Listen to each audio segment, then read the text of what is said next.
አቡነ ሳውሮስን በጣም እናመሰግነዋለን። እሱ ነው አሁን ያስጀመረን። ወዳጅ ወደ ዘረኝነት ውስጥ አትግባብኝ። አሁንም ወደ ሆነ ከረጢት ውስጥ ለመግባት እየሞከርክ ነው። አቡነ ሳዊሮስ እሱን ያስጀመረልን እኮ ለዛ ነው። አቡነ ሳዊሮስ ናቸው እንዲ ስለ ኦርቶዶክስ አርሲ ላይ ያስተማሩ። ተው እንጂ አሁን ሳዊሮስ እኮ ትናንትና ናቸው። ከዛ በፊት ነው የተጀመረው። እኔ ነበርኩኝ እኮ ኦሮሚያ ክልል እኮ እኔ 7 ዓመት ተቀምጫለሁ፣ አስተምሬያለሁ። አቡነ ሳዊሮስ ትናንትና የምናውቃቸው ናቸው። አቡነ ሳዊሮስ እኮ አዲስ አበባ ላይ የምታውቃቸው እንጂ ኦሮሚያ ክልል ከየትኛው አዳማ እንትና ማነው አርሲ ሮቤ ተገንተው ነው፣ ጥቾ ተገንተው ነው፣ ሽርካ ተገንተው ነው ያስተማሩ። እንደዚህ ብለህ ከዘመኑ ፖለቲካ ጋር አብረህ ሂደህ እሳቸውን ለማንገስ እሳቸውን ከፍ ለማድረግ አትሞክር። እንደ ኦርቶዶክስ ነው ማመስገን ያለብህ። መውቀስም ካለብህ እንደ ኦርቶዶክስ ነው መውቀስ ያለብህ። ማመስገን ካለብህ እንደ ኦርቶዶክስ ማመስገን ያለብህ። አንድ ሰው ለይተህ እንደዚህ እና አቡነ እንድርያስ አሰላ ላይ ለብዙ ዓመት የኖሩ አባት አሉ። እዛ አካባቢ ብዙ ነገር ይለወጡ።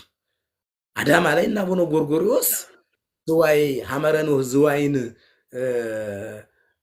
የኮሌጅ የካህናት ኮሌጅ ከፍተው እያስተማሩ ያሉ አባት አሁን አሉ።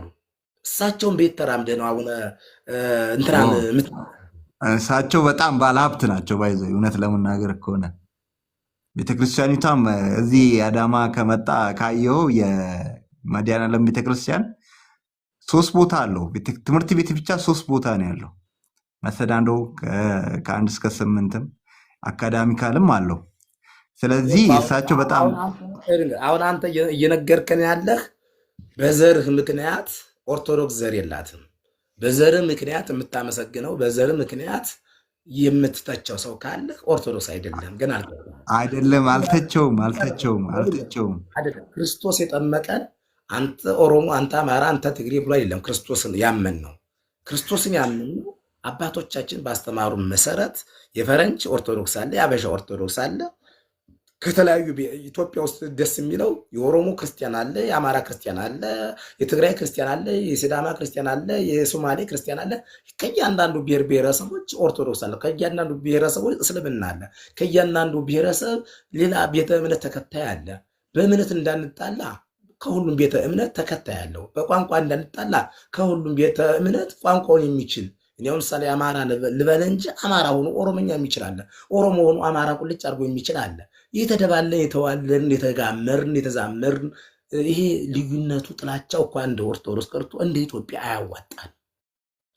ድህነትን ነው የሚያመጣብን፣ መገዳደልን ነው የሚያመጣብን፣ ከክርስቶስ ጋር ነው የሚያጣላን። ፍቅርን፣ ሰላምን፣ አንድነት ነው። ፍቅር፣ ሰላም፣ አንድነት ነው ከእግዚአብሔር ጋር የሚያቃርበን የሚያስታርቀን። ፖለቲከኛ እኮ ፖለቲከኛውን የሚሰራ በፖለቲካ የበላይ ሆኖ አገር እንዲገዛ እንጂ መንግስተ ሰማያት እንዲወርስ አይደለም። ፖለቲከኛ ፖለቲካውን የሚሰራው ቤተ እምነት ሰዎች ግን መንግስተ ሰማያትን ለመውረስ ምድራዊ ፍላጎታችንን ገተን ዘረኝነትን አስወግደን መጠላላትን አንተ የአጵሎስ አንተ የዳጎን ሳንባባል በአንድነት ማህበር ስንዘምር፣ በአንድነት ማህበር ስናስቀድስ፣ በአንድነት ማህበር ስንቆረብ፣ በአንድነት ማህበር ክርስቶስ ስናመልክ ብቻ ነው ጽድቅን የምናገኝ። ተለያይተን የምናገኝ አንተ ኦሮሞ፣ አንተ አማራ፣ ጎርጎሮስ፣ እንድሪያስ ብለህ የምታመጣው የሃይማኖት ለውጥ የለም። ጽድቅም አታገኝ። አመሰግናለሁ ወንድሜ፣ አመሰግናለሁ አባቴ፣ አመሰግናለሁ። የምሬን ነው። እኔ ስለ እንትን ላወራ አይደለም። ቅርታ አምሬ እንዳትሸወት። ስለዚህ እኛ ቅርታ አድርግልንና እኛ ግን እንወደዋለን። አቡነ ሳዊሮስን በጣም እንወደዋለን። አሁን እየነገርኩህ ከአቡነ ሳዊሮስ ጋር አታጋጨኝ። እኔ አቡነ ሳዊሮስ እኮ እጠላቸዋለሁ አላልኩም። አቡነ ሳዊሮስ ሳይወለዱ በፊት ኦርቶዶክስ በኦሮሚያ ክልል አለች። ነገም እሳቸው ቢያልፉ ትቀጥላለች። አሁን በአንድ ግለሰብ የተመሰረተ ኦርቶዶክስ፣ በአንድ ግለሰብ የሚፈርስ ኦርቶዶክስ የለም ማንም። እነ አቡነ ጴጥሮስ ጥለዋት አልፈዋል። እና አቡነ ጴጥሮስ ይተካሉ፣ እና አቡነ ጴጥሮስ ይሞታሉ፣ እና አቡነ ጴጥሮስ ይወለዳሉ ነው። አቡነ ሳዊሮስ በሸገር ሲቲ ከተማ አስተዳደር ሊቀ ጳጳስ ናቸው። በሸገር ሲቲ ከተማ ብዙ ያስተካከሉት ነገር አለ። አሁን ደግሞ በአዲስ አበባ ውስጥ ገብተዋል። ግን አድልዎነታቸው ለምድራዊ ነው ለነፍሳቸው የሚል ከሆነ አንድ ጳጳስ እንደ ጳጳስ ሹመትን ለማግኘት የሚጣላ ከሆነ ምድራዊ ፍላጎት አለ። ሰማያዊ ፍላጎት ግን ለሱ አይደለም።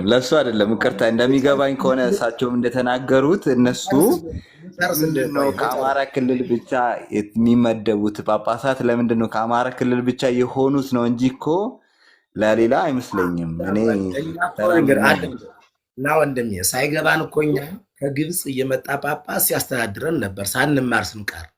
ከኛ ከኢትዮጵያውያን ጵጵስና ሳይመጣ ሲቀር ከግብፅ መጥተው እኛን በጵጵስና መርተውናል።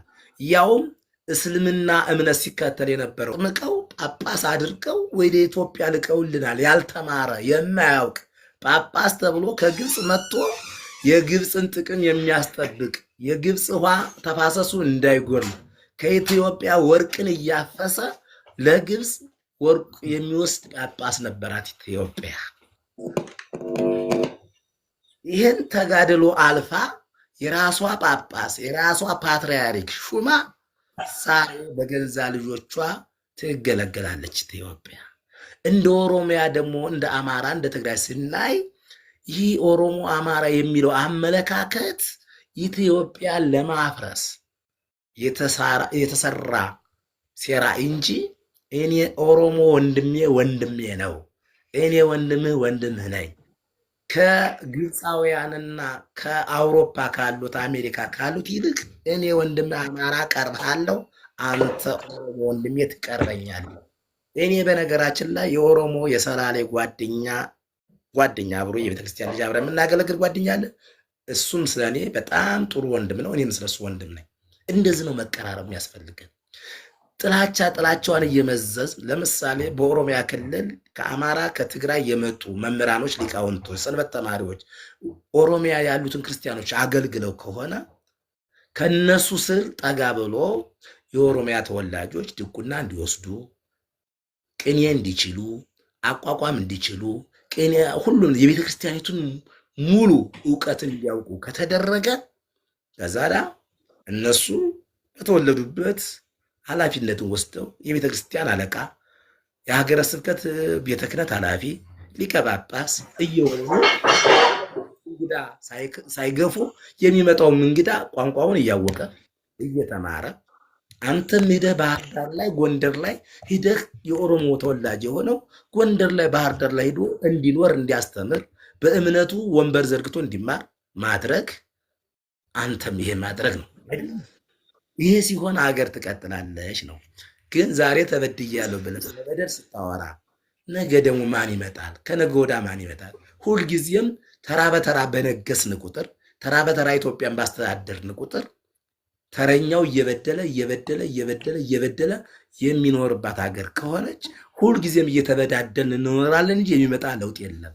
በአንዱ አስተዋይ መሪ እዚህ ቀደም የተበደሉትን ህዝቦች ክሶ እዚህ ቀደም የተበደሉትን በእምነትም ሆነ በቋንቋ በአመለካከት የተበደሉትን ሰዎች ክሶ በፊትም የበዳዮች ወገን የሚባሉትን አንድ ላይ አድርጎ አዋሂዶ ጥላቻን አጥፍቶ መቀጠል እንጂ ሁልጊዜ እየበደሉ መቀጠል አይቻልም። እግዚአብሔርም ይፈርዳል እንኳን ሰው ይቅርና ማለት ነው። እና ይሄን ነው ማስተዋል ያለብን ወንድሜ። ትክክል ነህ። አንተ በጣም መልካም ሰው ነህ። እውነት ለመናገር ከሆነ አንተ የምር ከዛ አካባቢ እንዳንተ አይነት ሰው ራሱ ማግኘት በጣም ጥሩ ነው። ለማንኛውም እኔ አሁን ዘረኝነት ውስጥ የለውም። ይህንን እንድትረዳኝልኝ እፈልጋለሁ።